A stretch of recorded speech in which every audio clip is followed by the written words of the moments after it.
Here in Nebraska, crop scouts are finding yield potential for both corn and soybeans, which is above a year ago, mainly because dryland acres got ample moisture and will pull up that yield average. No, there's moisture there, though. Right. After back-to-back years of drought in Nebraska, this year crop scouts had mud on their boots. We had some areas that had over 30 inches of rain over the last 2.5 months, so it's been amazing. And it showed up in the early checks in cornfields in south central counties. Compared to last year, we're up at least 8 or 10% on this route.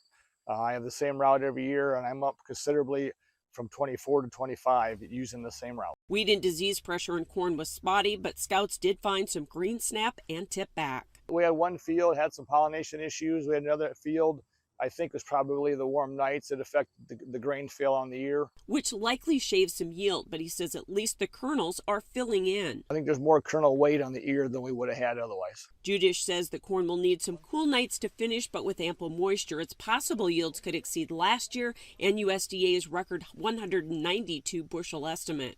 In my 13 years, this is probably one of the better crops I've seen, mainly because the dry land is not bringing the average down.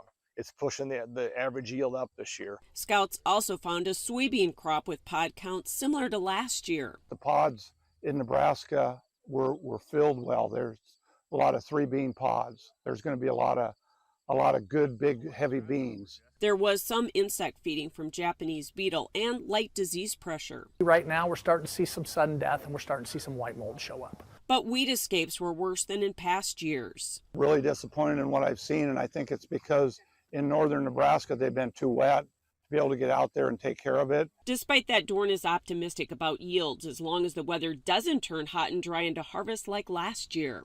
We had really good potential last year and it didn't pan out. So I'm going to reserve a little bit of it because what's the next month's weather going to be like?